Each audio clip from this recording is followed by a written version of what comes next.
दोस्तों, अभी तक आपने देखा कि रफ़ीक मियाँ और सहाना का निकाह हो चुका है।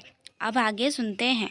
40 साल के रफ़ीक मियाँ बेफ़िक्र हो अपने मॉडर्न हवेली नुमा घर में जब सहाना को लिए पहुँचे। उसकी खूबसूरती के चर्चे दूर दूर तक फैले। अंग्रेज़ी सीखी और ज़हीन कायदों की मालकिन सहाना को पाकर रफ़ीक मियाँ की भौहें खिल गई थीं। 2 साल फुर्ती से गुजर गए। अशफाक मियाँ की हिदायत से कलाम भी सहाना के घर तोहफे और दुकान के मुनाफे के पैसे दे आता। कलाम तो तब भी मुलाजिम था और अब भी, मगर चाचा का रफ़ीक साहब की चकारी करना उसे ना भाता।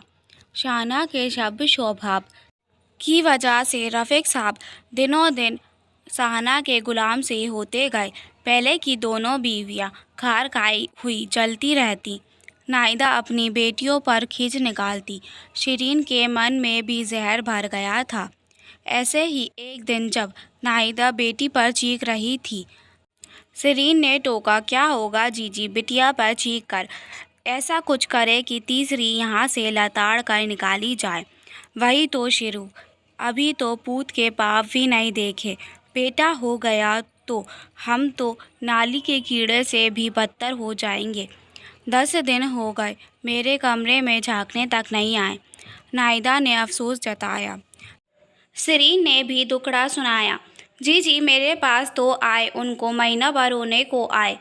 मैं शाम को आपके कमरे में मिलती हूँ। हफ्ते भर में कलाम का फिर आना हुआ। हर बार की तरह साना ही चाय नाश्ता लेकर बैठक में गई। कलाम ने अशफाक मियाँ के भेजे खास आम और दुकान के मुनाफे के पैसे सहाना को सौंप दिए। सहाना के ससुराल में गैर मर्द के सामने हालांकि पर्दा किया जाता था, लेकिन सहाना कलाम के सामने पर्दा करे, सहाना को यह बात बेतुकी लगती थी। नाश्ता करने तक सहाना मायके वालों का हाल चाल लेती। आज भी वही था। इतने में दोनों बीवियां एक बुजुर्ग नौकरानी के साथ कमरे में आई। जैसे भूचाल ही आ गया। नाहिदा ने बुजुर्ग कामवाली से कहा, देखो मौसी, नई वाली के लक्षण। गिर्द मर्द के सामने कसे हुए लिबास में बेपर्दा बैठी हुई किकिया रही है। वह भी तब जब शौहर बाहर खट मार रहा हो। मौसी के लिए कलाम तो बस आने जाने वाला शख्स भर था। उसे सहाना के मायके वालों के साथ कलाम के गहरे रिश्ते की बात पता नहीं थी। तभी शिरीन जोर जोर से कहने लगी, खूबसूरती का जादू चलाकर इस नापाक औरत ने हमारे शौहर पर कब्जा गढ़ लिया है। बड़ी मॉडर्न होने का रौब झाड़ती है। अब पता चलेगा रफ़ीक मियाँ को बेटे के लालच में किसे घर में पनाह दे दी है। नाहिदा ने जोड़ा, मौसी तुम ही बताओ, हमें कभी बिना बुरखे के गैर मर्द के सामने देखा भी हो? मौसी ने ज़ोर ज़ोर से ना में सिर हिलाया और इनकी बातों से पूरी इत्तेफाक रखते हुए बाहर चली गई। घंटे 2 घंटे में इसी रिहायशी इलाके में बात इतनी फैली कि रफ़ीक तक पहुँच गई। रफ़ीक अस्त व्यस्त हो शाम तक घर वापस आ गए और नाहिदा के कमरे में जाकर दोनों बीवियों को बुलावा भेजा। रफ़ीक की बेटियां दोपहर को स्कूल से आकर अभी तक अपने कमरे में सो रही थी। दोनों बीवियों ने रफ़ीक के सामने उन दोनों की ऐसी ऐसी पोल पट्टी खोली जिसकी कल्पना ना कभी सहाना ने की थी, ना कलाम ने। रफ़ीक साहब की त्योरियां पूरे उफान पर चढ़ चुकी थी। उन्होंने फ़ोन से अपने बिजनेस के चेलों को बुलाया और कुछ नसीहतें दी। सहाना ने रफ़ीक से मिलने की कोशिश की, लेकिन दोनों बीवियों ने उसे उस कमरे में बंद कर दिया। कलाम आज पहले की तरह रात 10 बजे जैसे ही अपने मकान में पहुंचा, रफ़ीक साहब के भेजे गुंडे पहुंच गए। वीराने में ले जाकर कुछ लोगों ने इतना पीटा कि पता ही नहीं चला कि वह कब बेहोश हुआ, कब उसे अस्पताल पहुंचाया गया और कब अशफाक मियाँ और उनका छोटा बेटा सोहेल उसके पास आकर बैठे। जब कलाम की आंखें खुली तो पिक्चर की रील की तरह उसकी आंखों के आगे कल रात की यादें भी खुल गईं। अशफाक मियाँ को सारी बातें बताई। कहा कि गुंडे बार बार यही दोहरा रहे थे कि रफ़ीक साहब की नई बीवी पर नजरें सेकता है, नई बीवी से नाजायज रिश्ता कायम करता है। तुझे छोड़ेंगे नहीं। कलाम की आंखों से आंसू बहने लगे। अशफाक मियाँ ने कलाम के हाथों पर हाथ रखा और दिलासा देते हुए कहा, बेटा, हम तुम्हारी देखभाल में कोई कमी नहीं होने देंगे। बेटी दी दुकान को गिरवी रख मुनाफा दिया। उनसे जो 15 लाख लिए थे लगभग चुकता होने को आए। दुकान की कीमत करोड़ों की है। घाटा था, मंदा था बिजनेस, लाचारी में सौदा किया। सोचा समझदार है रफ़ीक साहब, बेटी खुशहाल होगी। अपनी मेहनत से हमने जितना भी दिया है, लाख 1.5 लाख और देने से दुकान छुड़ा सकता हूँ। छोटी बेटी अभी 16 की है, 2-4 साल उसकी शादी को रोक भी सकता हूँ। बेगम के रहे सहे गहने बेच दूँ तो इतने आ ही जाएंगे। कलाम ने हाथ जोड़ लिए। अशफाक मियाँ को इज्जत देने के वास्ते उठना चाहा तो पैर में बड़े जोर से दर्द हुई। देखा, एक पैर में मोटा प्लास्टर चढ़ा है, कंधे के पास भी क्रैम्प बैंडेज बंधा है। अशफाक मियाँ ने उसे धीरज दिया।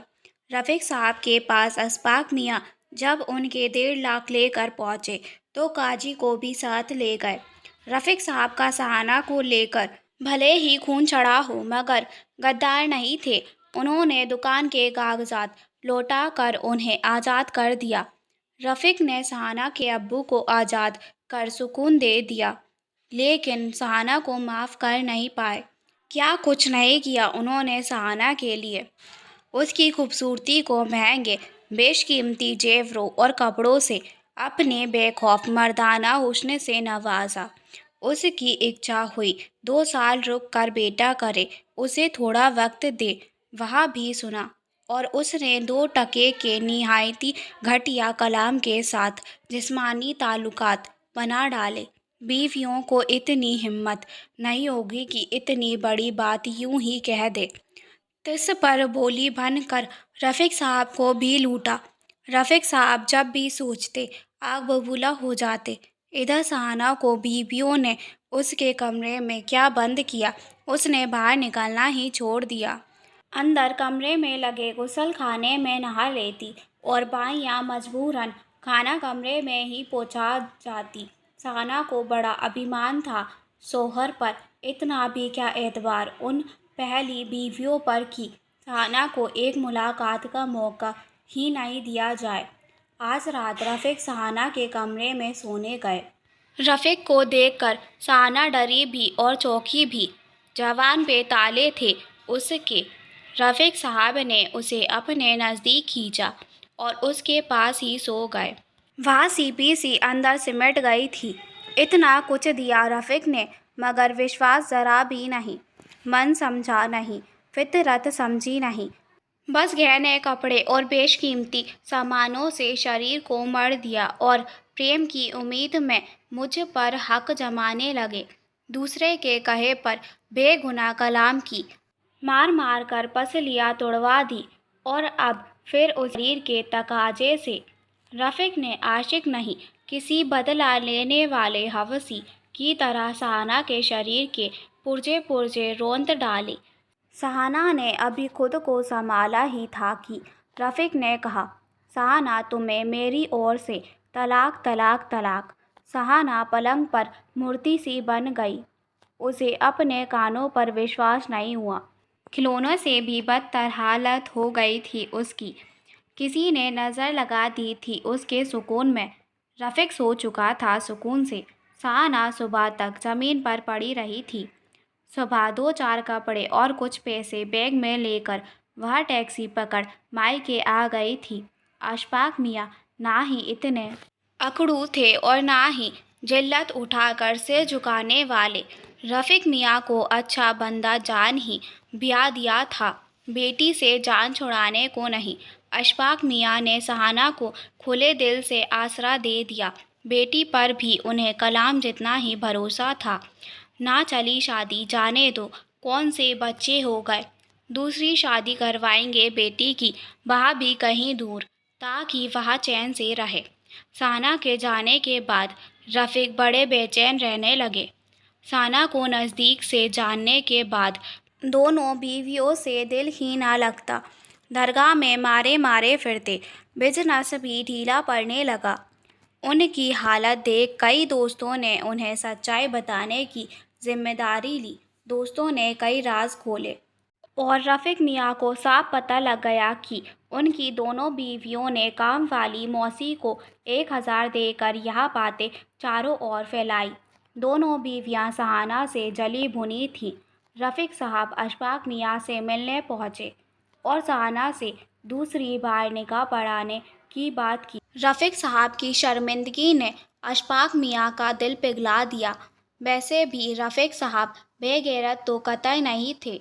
बेचारे ने अशफाक मियाँ को बिना परेशान किए कागजात लौटा दिए थे। अब बीवियाँ ही खार खाई थी तो बेचारे रफ़ीक क्या करे। अशफाक मियाँ ने सहाना को मनाने का जिम्मा लिया।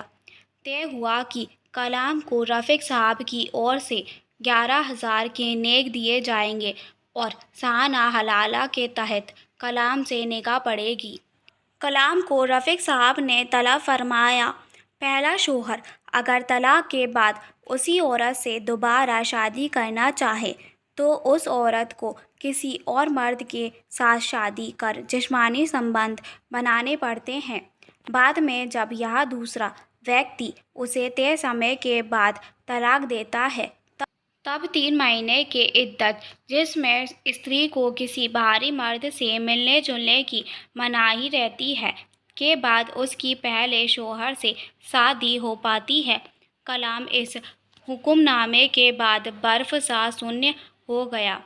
नेक की बात सुन कलाम ने अपने कानों पर उंगली डाल ली। क्यों? रफ़ीक साहब ने पूछा।